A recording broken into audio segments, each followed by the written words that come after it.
আমরা গত ক্লাসে ট্যাক্সেশন ইন বাংলাদেশ এই বিষয়ের বেসিক বিষয়গুলো আলোচনা করেছিলাম।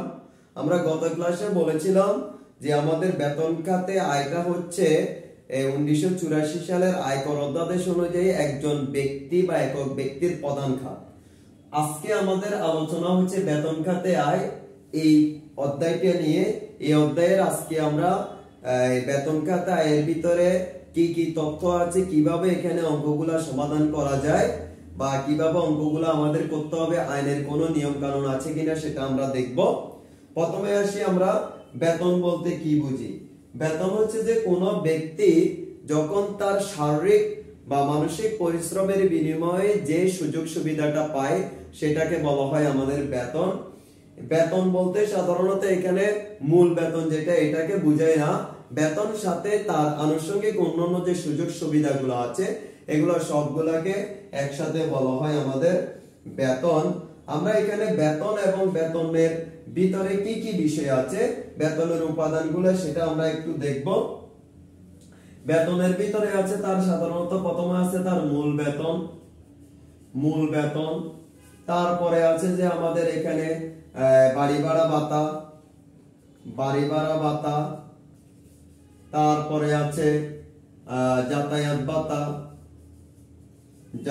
ভাতা, তারপরে আছে তোমার এখানে চিকিৎসা ভাতা। এখানে বাড়ি ভাড়া ভাতার ভিতরে বাসস্থান সুবিধা থাকতে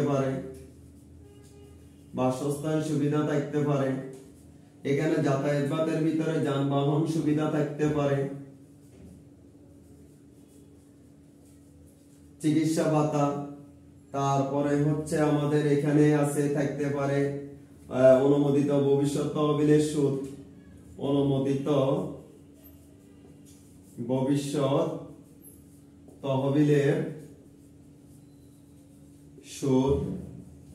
তারপরে আছে আমাদের এখানে গ্র্যাচুইটি যেটা আমরা বলি, গ্র্যাচুইটিটা আছে, এটা লিখবো আমরা। আচ্ছা, এখানে মূলত আমি এখানে লেখার চেষ্টা করছি সবগুলো, আরো অনেকগুলো পয়েন্ট থাকতে পারে। আমরা এখানে মূলত আলোচনা করব যেগুলোর সাথে আমাদের আইনের কথা আছে, মানে আইনের যে পয়েন্টগুলো আছে বা আমাদের এখানে একটা নির্দিষ্ট আইনের কথাবার্তা আছে যে পয়েন্টগুলোর সাথে আমি মূলত এখানে ওগুলা লেখার চেষ্টা করছি।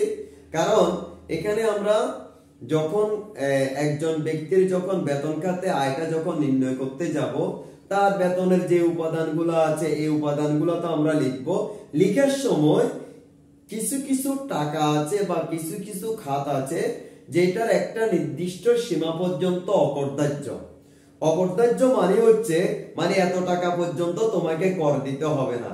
মানে তোমাকে যেমন মনে করো যানবাহন খাতে এত টাকা ভাতা দিল, তোমাকে 30,000 টাকা পর্যন্ত কোনো কর দিতে হবে না, এর থেকে বেশি হলে তোমাকে কর দিতে হবে।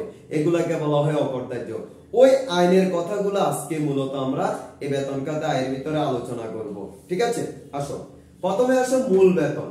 এই মূল বেতনটা আলোচনা করার পূর্বে আমরা এখানে মূল বেতনের এখানে আমাদের একটা বেতন কাঠামো বলা থাকে, এই বেতন কাঠামোটা একটু আলোচনা করব। আর এখানে অঙ্কটা করব কিন্তু আমরা 1 বছরে, তাহলে এখানে সাধারণত বেতনটা তার মাসিকে বলা থাকে, আমরা এটাকে 12 দ্বারা গুণ করে 1 বছরে রূপান্তর করে লিখব। তো মূল বেতনটা আলোচনা করার ক্ষেত্রে আমরা এখানে কিছু বেতন স্কেলটা নিয়ে আলোচনা করি।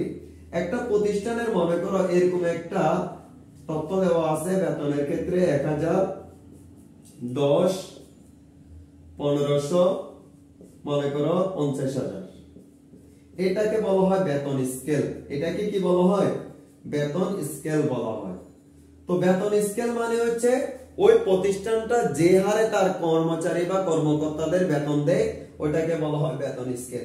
এটা দ্বারা বুঝাচ্ছে এই কোম্পানির সর্বনিম্ন বেতন তার শ্রমিকদেরকে দিবে 20,000 টাকা আর সর্বোচ্চ বেতন হচ্ছে 50,000 টাকা। এখানে এরপরে আছে এখানে প্রথম 10 মাসে তার বেতন বৃদ্ধি পায় 1,000 টাকা, পরবর্তী 10 মাসে তার বেতন বৃদ্ধি পাবে 1500 টাকা।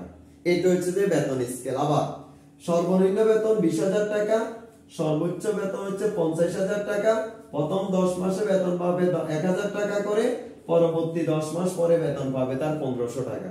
এটাকে বলা হয় বেতন স্কেল। মনে করো আমরা মিস্টার কয়ের মূল বেতন বের করব। তো মিস্টার কয়ের জুনের 30 তারিখ তার বেতন আছে মনে করো 30,000 টাকা। কয় টাকা? 30,000 টাকা। বেতন বৃদ্ধি পায় জানুয়ারির 1 তারিখ।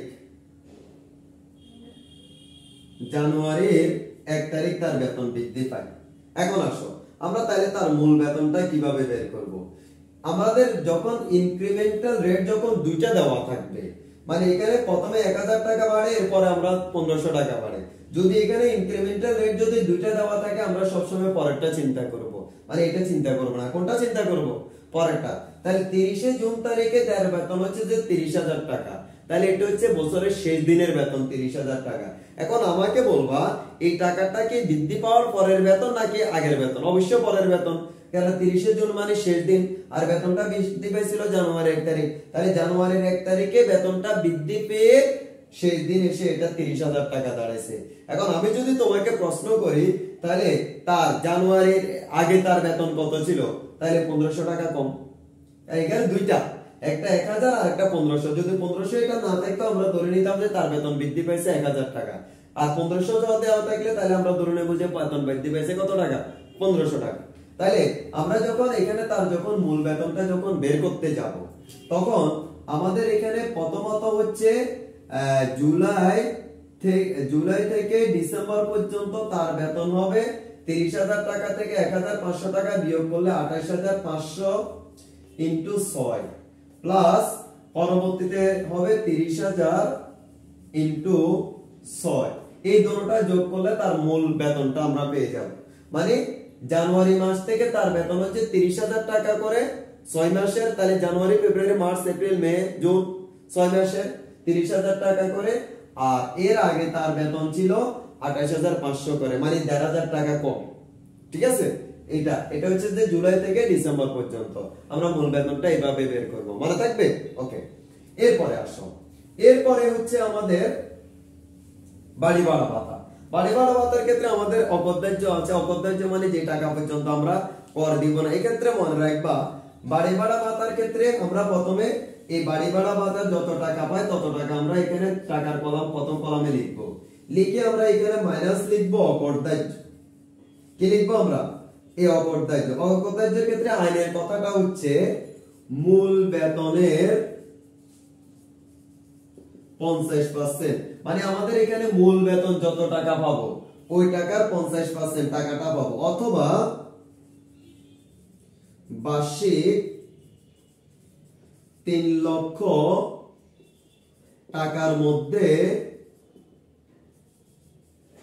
যেটি কম। তাহলে এখানে টাকা এবং 3 লক্ষ টাকা এই দুইটার মধ্যে যেটা কম সেটাকে আমরা এখানে লিখবো, লিখে বিয়োগ করে বাকি টাকাটা আউটার কলামে লিখবো। বুঝে গেছে কিনা? মনে করো এখানে আমরা মূল বেতন সাপোজ আমরা এখানে মূল বেতন পাইলাম কত টাকা? 7 লক্ষ টাকা। 7 লক্ষ টাকা। তাহলে 7 লক্ষ টাকার 50% মানে কত টাকা? 3,50,000 টাকা। তাহলে দুইটার মধ্যে কম কত? আমরা ভাতা পাইলাম, মনে করো বাড়ি ভাড়া ভাতা পাইলাম কত টাকা? আমরা বাড়ি ভাড়া ভাতা পাইলাম 2 লক্ষ টাকা। 2 লক্ষ টাকা আরো বেশি না, মনে করো 4 লক্ষ টাকা আমরা বাড়ি ভাড়া ভাতা পাইলাম। কত টাকা? 4 লক্ষ টাকা। তাহলে 3,50,000 3 লক্ষ টাকার মধ্যে কম কত? 3 লক্ষ টাকা আমরা এখানে লিখবো। লিখে বিয়োগ করে আউটার কলামে তাহলে আর কত টাকা যাচ্ছে? 1 লক্ষ টাকা। 1 লক্ষ টাকার উপর আমরা কত দেব? আর যদি আমাদের এখানে ভাতাটা যদি মনে করো আছে 2,50,000 টাকা, কিন্তু তোমার 3 লক্ষ টাকা পর্যন্ত কর রেয়াত আছে, মানে কর দিতে হবে না, তাহলে এখানে আর কোনো টাকা যাবে না। তাহলে এই যে কথাটা, এই কথাটা কিন্তু আইনের কথা, এটা আমাদেরকে মুখস্থ করে ফেলতে হবে। তাহলে বাড়ি ভাড়া ভাতার ক্ষেত্রে অপদার্যের নিয়মটা কি? মূল বেতনের 50% অথবা বার্ষিক 3 লক্ষ টাকার মধ্যে যেটি কম সেটা হচ্ছে আমাদের অপদার্য। গেল। বাড়ি ভাড়া ভাতা অনেক সময় ভাতা না দিয়ে যাদের অধীনে আমরা চাকরি করতেছি তাদের পক্ষ থেকে আমাদেরকে একটা বাসস্থান দেয় বা প্লট দেয়। তো বাসস্থান সুবিধার ক্ষেত্রে নিয়মটা হচ্ছে এখানে বাসস্থান সুবিধা প্রথমে লিখবা। বাসস্থান সুবিধা লিখে এখানে ব্র্যাকেটের মধ্যে লিখতে হবে মূল বেতনের 25%। এখানে মূল বেতন যেটা থাকবে ওটা 25% করব, অথবা বার্ষিক পরমূল্য, বার্ষিক পরমূল্য যেটি কম, যেটি কম, অর্থাৎ আমাদের এখানে বাসস্থান সুবিধার ক্ষেত্রে যেটি কম কম সেটাকে আমরা আউটার কলামে লিখব। মানে মূল বেতনের 25% করে অথবা পরমূল্য, এই পরমূল্য একটা প্রশ্নে দেওয়া থাকবে, দুইটার মধ্যে যেটি কম সেটাকে আমরা আয় হিসাবে, এখানে কিন্তু অবদার্য না, এখানে সরাসরি আয় হিসাবে চলে আসবে। এটা ছিল আমাদের বাড়ি ভাড়া ভাতা এবং বাসস্থান সুবিধার নিয়ম। আসো তাহলে এই দুইটা পয়েন্ট মুখস্থ করে ফেলতে হবে। এরপরে আমরা যাই, এরপর হচ্ছে যাতায়াত ভাতা। এখানেও দুইটা, একটা যাতায়াত ভাতা আর একটা হচ্ছে যানবাহন সুবিধা। যাতায়াত ভাতার ক্ষেত্রে হচ্ছে টাকা দিবে তারা, তাহলে যাতায়াত ভাতার ওরা যত টাকা দিচ্ছে আমরা ইনার কলামে লিখব মাইনাস অকর্তব্য, মাইনাস অকর্তব্য। এটা হচ্ছে 30,000 টাকা, এটা মুখস্থ রাখতে হবে। তাহলে এখান থেকে 30,000 টাকা বিয়োগ করে বাকি থাকলে আউটার কলামে লিখবো। এই 30,000 টাকা কিন্তু আইনের কথা তোমাকে মুখস্থ করে ফেলতে হবে, গেল। আর যদি তোমাকে ভাতা না দিয়ে যদি ওরা গাড়ি দেয়, তখন যানবাহন সুবিধা বলে, যানবাহন সুবিধা, এই যানবাহন সুবিধা বলে আমরা এখানে লিখব মূল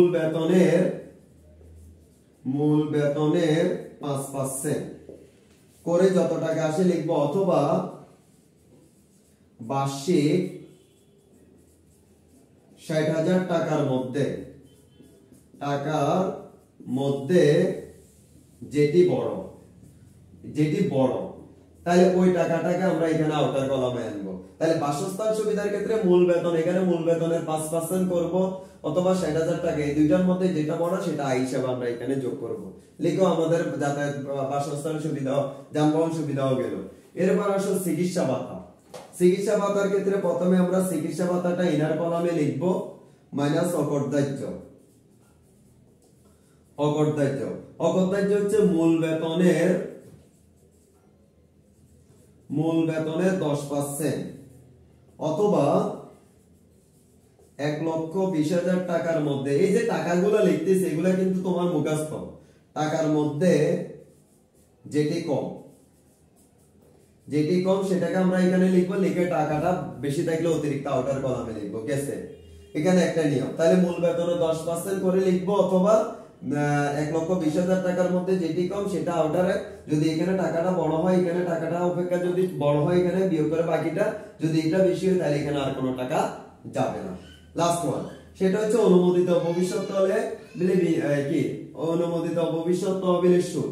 আমাদের প্রশ্নে যদি অনুমোদিত ভবিষ্যৎ তহবিলের সুদ থাকে, এটাকে আমরা এখানে ইনার কলামে লিখবো। এটার অকর্তব্যের নিয়মটা হচ্ছে মাইনাস অকর্তব্য।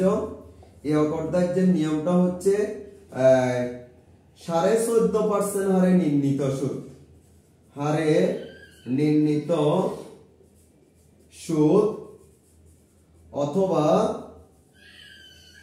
মূল বেতনের